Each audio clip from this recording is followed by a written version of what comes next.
Welcome to Content with Character, the weekly podcast that'll give you the momentum you need to create content with more ease, clarity, and laughter. I'm your host, content copywriter Emily Aborn, and I'm all about unconventional marketing approaches. I believe in your big ideas, and I'm excited to help you share them in a way that's distinctly you. Hello, welcome back. I'm flying higher than I was even last week on Unicorn and Sparkles today because today is my birthday. And not only is it my birthday, it is my 39th birthday, which means that I have exactly 1 year to get my entire life in order, figure out who I am, and be exactly where I thought I'd be at 40 when I mapped it all out when I was 16 years old. I'm kidding, mostly. It is also, as I said last week, Content with Character's birthday. On May 13th, 2023, a star was born, and I named it Content with Character. So double the celebration, double the fun, double the flavor, double mint gum. Happy birthday to us. Okay, enough silliness. We're actually discussing a pretty serious topic today, and I have stories. I have stories to go with today's topic. Are you ready? This year started off with a bang for me in my business. I had my best month ever in January, followed by a really dumb February and a good March and a really dumb April. Those are the exact stats. But beyond just the numbers, February through April were filled with complicated situations and red flags that I actually ignored, and then I ended up paying the price. Some cases, quite literally. I know I'm not alone in being the person who likes to give others the benefit of the doubt. Maybe you feel the same. I'm also not alone in being a person who needs to earn money to, pay my mortgage and keep a roof over my head and register my vehicle. I'm in business just like you. Number 1, to do amazing work. Number 2, to help amazing people. And number 3, to make amazing money. Now, there are lots of times that I don't trust my own gut in my business. Sometimes it's like when I'm chasing a shiny object, knowing that it's just a distraction and I don't listen. And sometimes it's thinking that I need to change absolutely everything. And I ask everybody what I should change and what's wrong. And sometimes it's even posting something that I don't feel 100% about, but I do it anyway because, consistency, right? More, right? That's never a good reason, trust me. And sometimes it is because collaborations or collaborators, this could be anything from a podcast interview to an event or something way more encompassing. I will say yes, even though deep down inside I'm like, probably not. My main downfall is not listening to my gut when it comes to red flags. Now, this is a work in progress, and these 3 recent lessons, they were like tests from the universe, and I failed them. But in failing them, I learned that there is no way, no how that I want to keep on being like this and missing these and not listening to myself. So something's got to give, as I shared in my recent April regroup episode. Red or yellow flag? What color is the flag? That is what we're going to be talking about and addressing today, because even sometimes when we think they're red flags, they're not always. So we're going to get the real deal. We're going to talk about red flags, yellow flags, green flags along the way, right? So I'm going to give you 7 of each, and I'll also share the top reasons that I see a lot of people ignoring the flags, including myself, as well as ways to politely and professionally use no as a strategy when you spot things that make you want to cry, scream, and run all at the same time. Before I dive in, I'm Emily Aborn. I'm a small business copywriter and content marketing consultant, and my work is really all about helping small business owners to find their distinct voice and bring it to life in a way that's real, human, and you. Not like everybody else on the internet, and most certainly not like my good friend ChatGPT. I'm all about the philosophy that you don't need more glitz or glamour or to turn up the volume. You just need to say it more you like. And you can always connect with me and learn about me at emilyaborn.com or find the links in the show notes or just Google Emily Aborn. I am literally the only one to date. Okay, over the past decade, I've worked with probably 1,000, probably more than 1,000, yes, thousands of individuals. And I've written for, to date, 115 different industries, which means I should have a pretty good grasp on when to run towards and when to run away from clients. But like I said, I often give people the benefit of the doubt, and I really like helping people. And I sort of fancy myself as like the word whisperer, right? like where nobody has ever been able to whisper the words. I think that I can somehow do it. And I also like making good money. So let me just say this. What I have learned about myself, and I hope that this applies to you, although it may not apply to everybody because it really depends on our unique situations. But no amount of money is worth it when someone or something isn't letting you work your process, express your creativity, and do your best. No amount of money is worth it to be disrespected, devalued, and underappreciated. And that's where these red flags come in the entrepreneurial space, I'm talking. They usually show their colors nice and early, but it's not always. And sometimes they show up yellow and we're like, I need to look a little harder and see what this is really saying. Is this a red flag? Is this a yellow flag? Is this a green flag? And then sometimes we ignore them altogether. We don't even look. We don't even know if they're red, yellow, or green. Doesn't matter. We just plow ahead. So why do we do this? I mean, I think it's for a couple of reasons. So first and foremost, definitely a fear of losing business and or not making money. Especially in those early stages of business, it feels like a win no matter who the client is. I started my business kissing frog after frog after frog, and I think that that's somewhat a rite of passage. For me, that was a huge part of the learning opportunity and also growing my business. But it took all of that to learn what I actually wanted and what I didn't want and who I worked best with. So if that's you and that's where you are right now, cut yourself a whole lot of slack if you end up dealing with a couple of red flag people, because there is the real need of needing to figure out like who you do like working with and who you don't like working with and what you're going to take and what you're not. The other thing is that there is a very real thing of needing money. Even when you are established, the bills still don't pay themselves and the business does not always just automatically come to you. You still need to also build a reputation. So let's say you work with a lot of local people, or you don't want to become like the person locally who overlooks, who says no all the time, right? So you might just once in a while overlook a few of the red flags. I think that the fear of like not having clients or that maybe turning down a client is going to not be so good for us. It can make us rationalize away those warning signs, thinking, well, it's better that I have this work than none at all, right? And there are, being realistic, times when we just need to flat out, we need the money. And to say yes, we will say yes to just about anything. And that's okay. Sometimes you just have to put your head down and like deal with it. But when fear is coming up around losing money or losing business, you may not want to burn bridges. You may worry that saying no is going to damage a relationship or damage your reputation. In the service industry, word of mouth and referrals are key. And so fear that turning down a client might result in like a bad review or a loss of future business, that can sometimes lead us to ignore those red flags. Whole slew of things in there. The second reason I think that we ignore the red flags is like imposter syndrome or lack of confidence. If you're feeling uncertain or insecure about your value or your skills, you might question your instincts when something does feel off. So thinking like, maybe I'm overreacting to this, or maybe I'm being a little bit too picky, or maybe I'm not good enough to get the people I really do want. All of this kind of thinking can lead you to ignore those red flags or to dismiss concerns, maybe thinking that you're actually not qualified to be able to be choosy yet. And in some cases, again, I think when we're first growing our businesses, sometimes we don't get to be choosy right off the bat. Number 3, wanting to prove yourself. This is what I was saying before about how I sometimes think I'm the one that like can find their voice, even though no copywriter has ever been able to find my voice or rescue them when nobody else could help. If you are somebody who feels the need to like prove yourself or prove to them that you're up for any challenge, you might ignore red flags because you're just eager to show that you can handle anything, even a difficult client.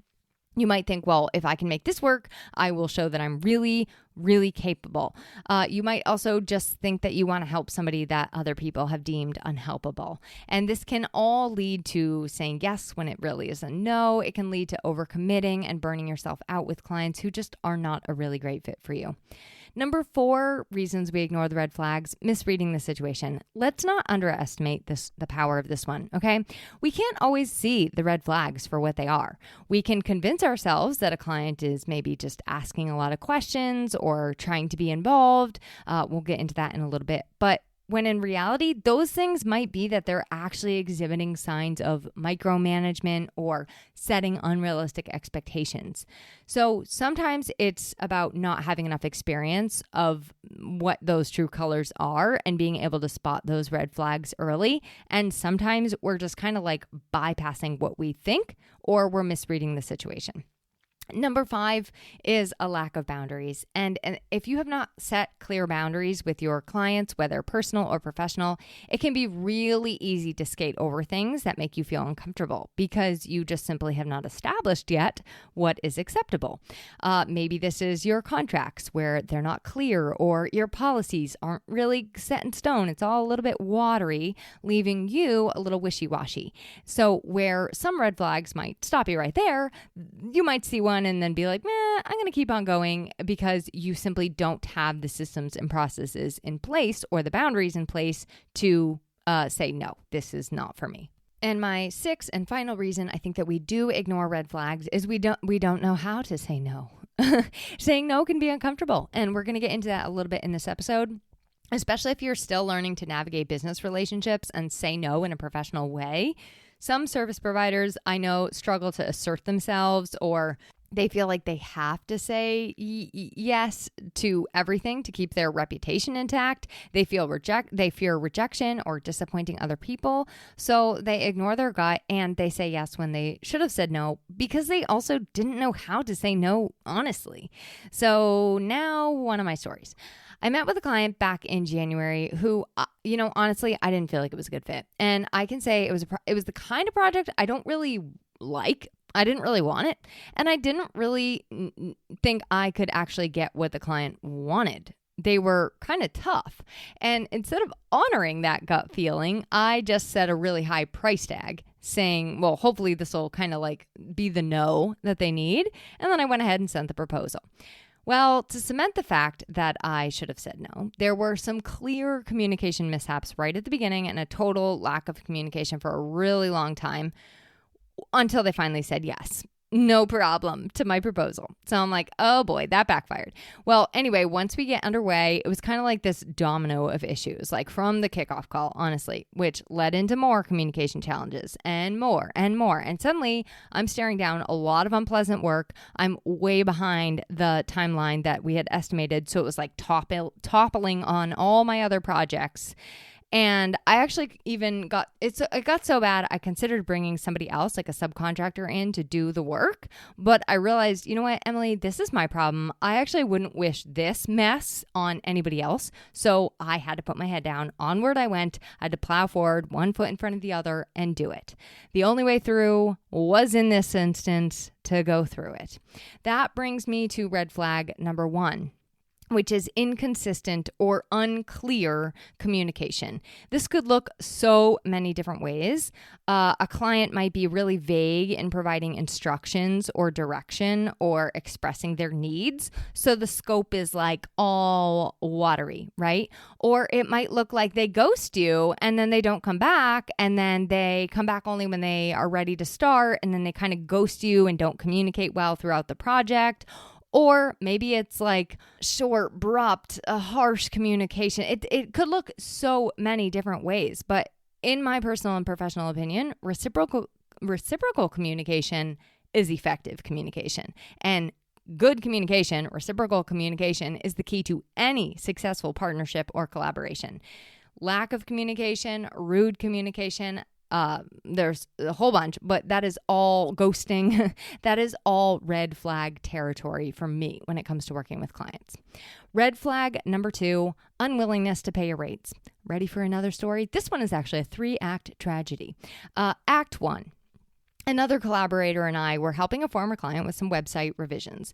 We took time with her on like a very thorough and in-depth call, and what we ended up doing on that call was not what I thought we were going to be doing. We actually ended up mapping out the scope. It usually would be a kickoff call at that point, but we mapped out the scope of the project and then presented her with a proposal. Now, shame on me, mostly, because it was backwards of how I do my process, but shame on us both because I think it was backwards of how we both do our process.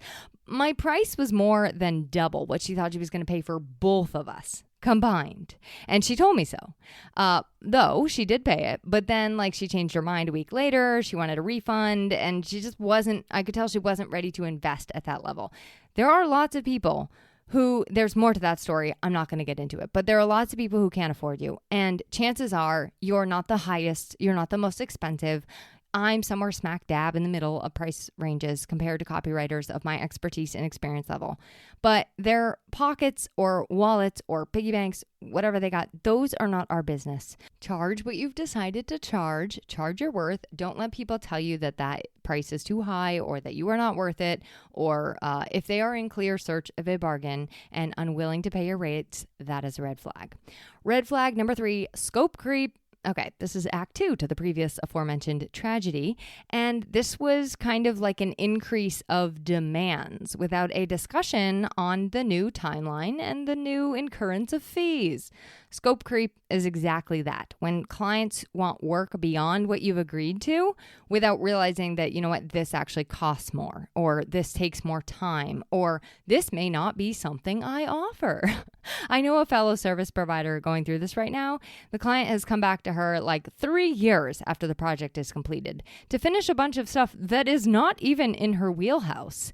And it most certainly was not in the original scope of work. So the problem with scope creep is that it very quickly leads to an imbalance in the relationship, and it's like a fast track to burnout on your part, which is what happened with me and this person and my collaborator. That's what we were dealing with as well. They basically wanted more, increase the scope, but yet they wanted to pay less. Red flag number 4, the person blames everybody else for their problems, or they put a whole big massive weight on your shoulders or your hands to fix like the entirety of their business. I see this a lot. People who think that if they just do this one thing, this one marketing thing, or they just fix their copy or their SEO, or they rebrand their website, or whatever the case may be, if their clients weren't such an issue, blah, blah, blah, blah, blah, blah, blah, the list goes on, then they would be successful. So keep an ear out when you hear these kind of complaints, these kind of things. If no service provider has ever been able to get results for them or help them or understand them, if nothing has ever worked, it might be a sign. If nobody has ever been able to find their copywriting voice, it might be a sign that it's going to be challenging for you as well.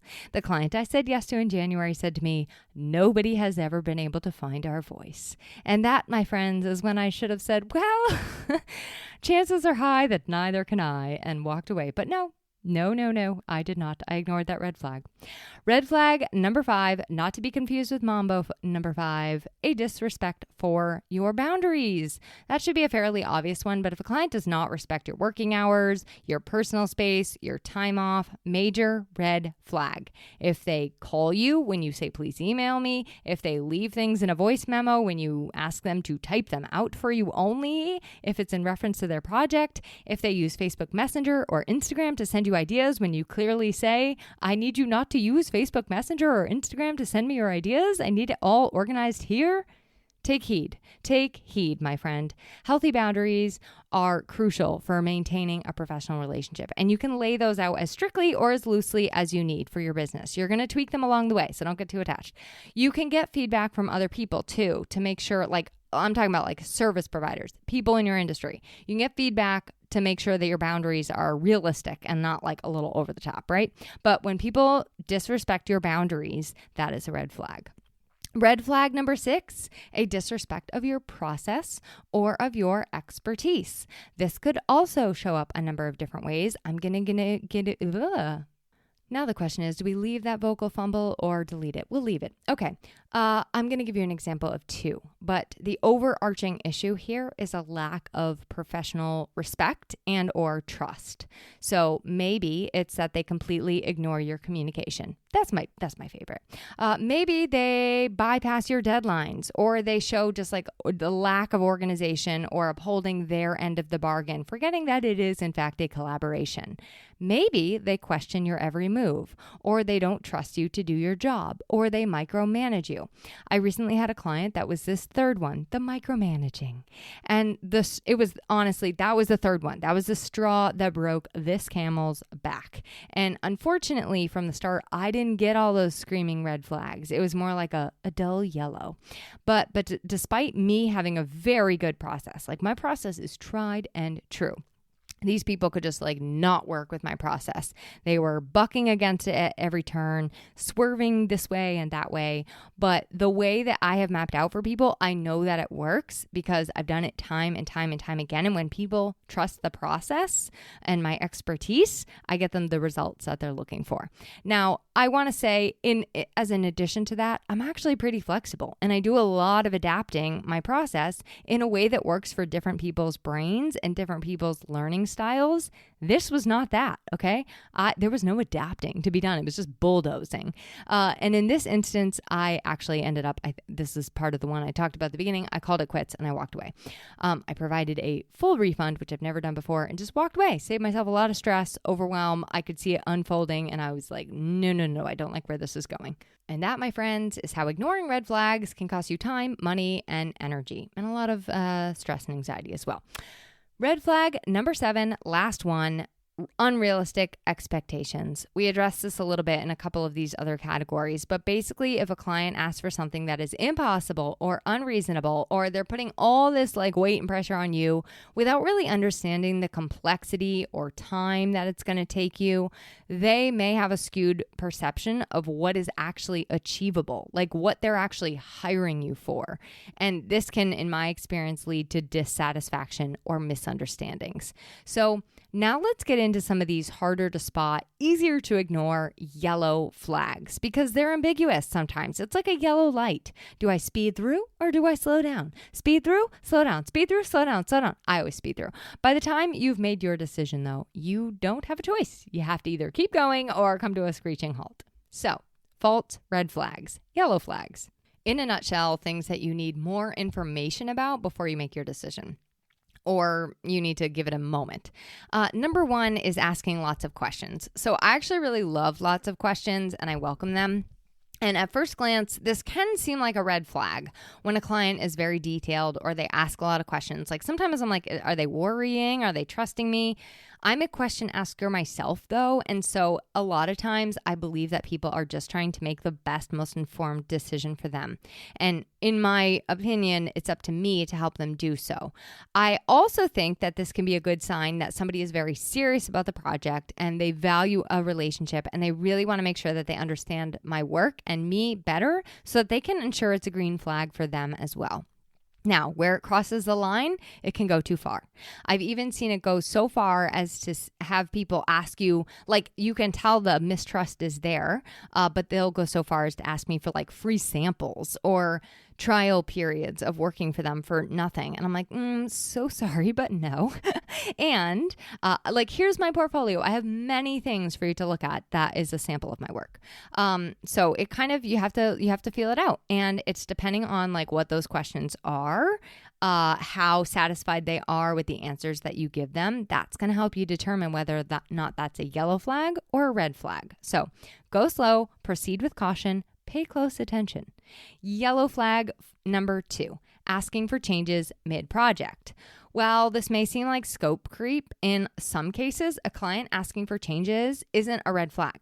It's sometimes just a natural part of the creative process, especially if you're working on something that does get tweaked or evolved.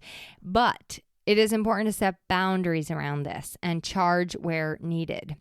I have these things built into my process. And if it goes beyond what is in the process or in the contract that they signed, then we have the conversation. And then if that's disrespected, then it becomes a red flag, right? And then I would address it again. But asking for changes mid-project, it might just be a yellow flag. It might be that they really enjoy working with you and they're like, oh my God, what else could you do for me, right? So think of it like that. Go slow. Ask questions. Number 3, negotiating your rates.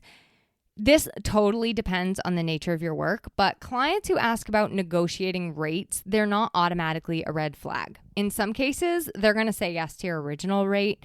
In some cases, they could just be testing the waters. In some cases, they may have actual like budget restraints. So this could be an opportunity to offer them either a package deal or maybe explain the value of your services and why your rate is what it is.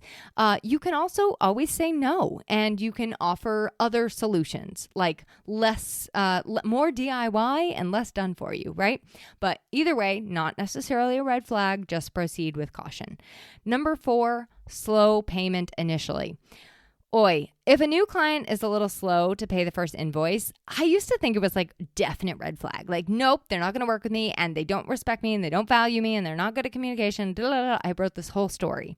But it may be a couple things. It could be about them not getting accustomed to working with you, or they could just be like navigating their own cash flow issues. Like, not everybody likes to use a credit card. Some people like to use a debit card and actually have the money in their bank and they have to transfer it and . So it might not be a red flag. Don't write a whole story about how it is. However, it is important to keep an eye on payment patterns over time. So I've heard stories and I've experienced this myself about people who are just constantly late with their invoices, but they're still asking you for work like without having paid your invoice, or they consistently brush you off and say like, oh, I can't pay you this month, or I can't pay you yet. Like that could be, watch the patterns basically. So recently, I did have somebody ask me for a quite weird payment setup, and I think that this was one of the stories I mentioned above, but it was also another red flag in the way that they worded it. And I should have looked at that and realized, oh, they don't even like trust me with the money piece of this. So like for me, I always require payment up front, and I always have. Sometimes I'll work with somebody if it is like a financial thing, but in this case, the way it was worded, probably should have been a red flag, but I wrote it off as a yellow. So slow payment initially, not always a red flag, but sometimes watch the patterns, watch the signs, keep your eye on this. Number 5, perfectionism or micromanagement. Hear me out, because probably some of you are like, that's an instant red flag. Walk away. But no, hear me out on this one. Personally, I think it might be, I don't like micromanagement. I'll say that. That is not how I do my best work. It usually shows that they don't trust me or they're not letting me be the expert that I am. And also number 3, it's annoying. I hate having somebody tell me what to do. And I hate having somebody watch me over my shoulder. It's just really obnoxious. So that said, micromanagement is a no for me, but I could see situations where it's not, because it's just like a intense collaboration, right? And then the word perfectionism, that used to be a no for me when somebody would be like, I'm a perfectionist. Now it's a maybe. And here's why.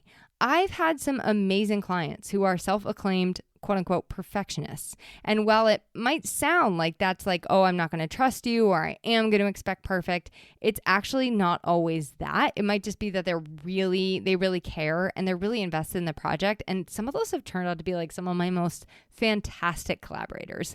So the key is really to communicate openly, manage the expectations, set the boundaries, all of that early on, so you both feel comfortable with the process and their perfectionism isn't slowing you down, it isn't slowing them down, and it isn't trampling over your boundaries.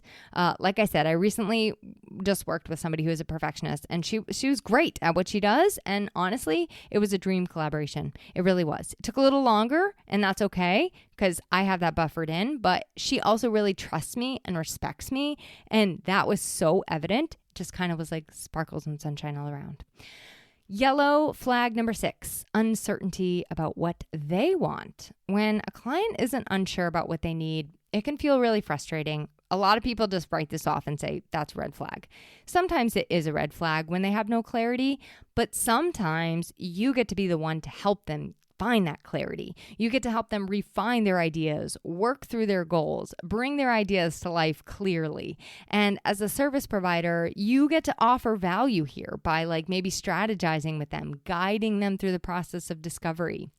So if they're uncertain about what they want, proceed with caution, but not necessarily a no.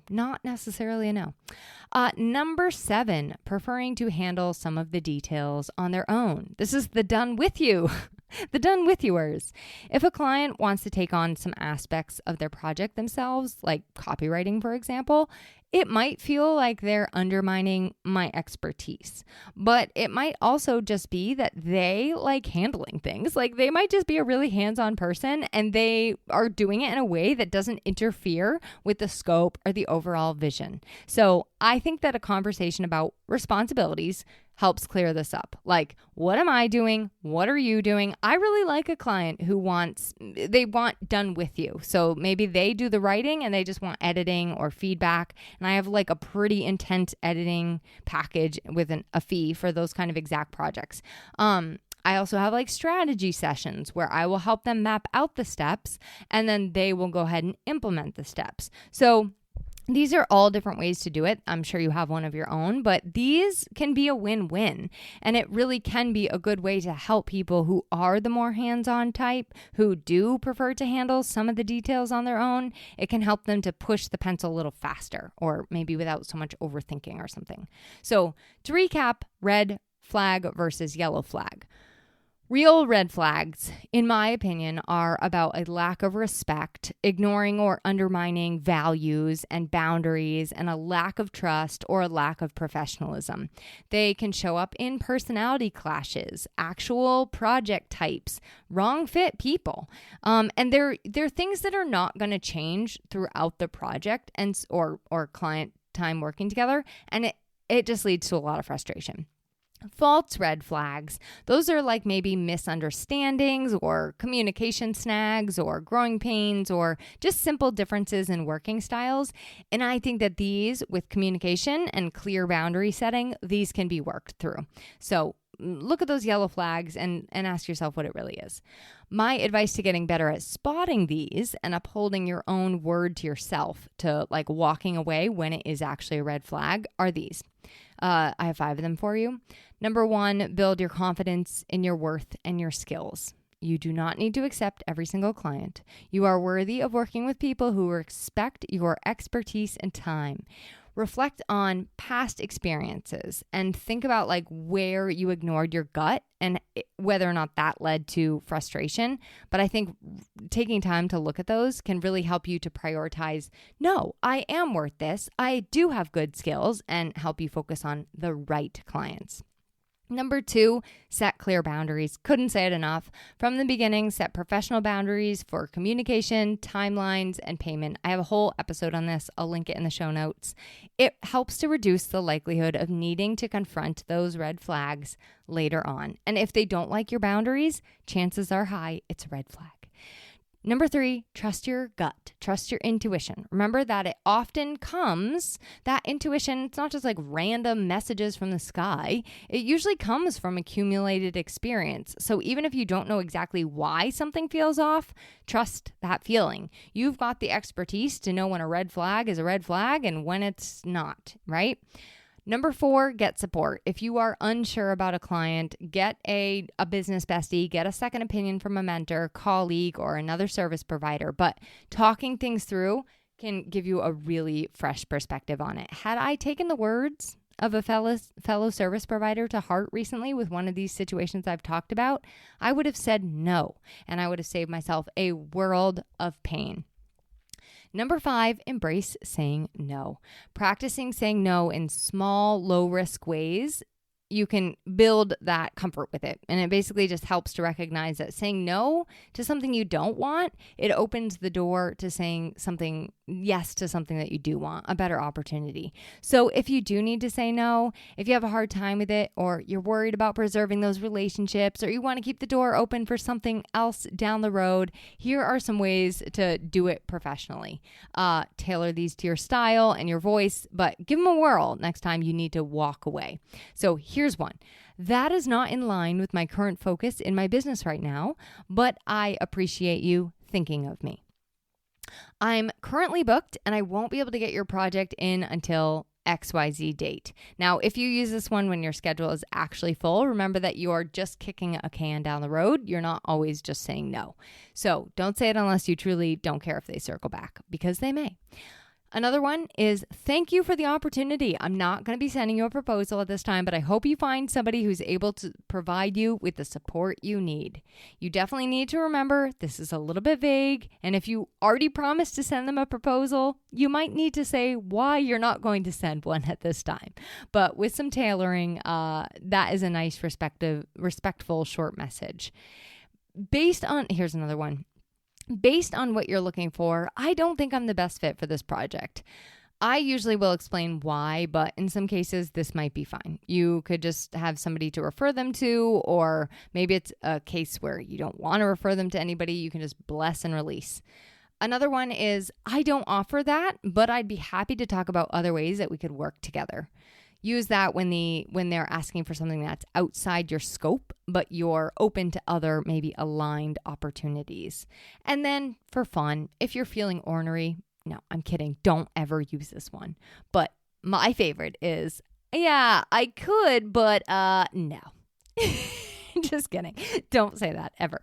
Okay. On that note, I would love to hear the thoughts and questions that this provokes for you. The links to contact me are always in the show notes, and I will chat with you next week where we're going to be talking about clarity, and specifically how clarity is not a magic fairy, but it does have some really super special powers. On that note, I'll see you then. Thanks for listening to this week's episode of Content with Character. If you loved the episode, please make sure to subscribe to the podcast, rate, review, and share it with someone else you know it could help. For more content and visibility tips, visit my blog at emilyaborn.com, and be sure to connect with me on Instagram at emilyaborn. I'd love to hear how this inspired you to take action.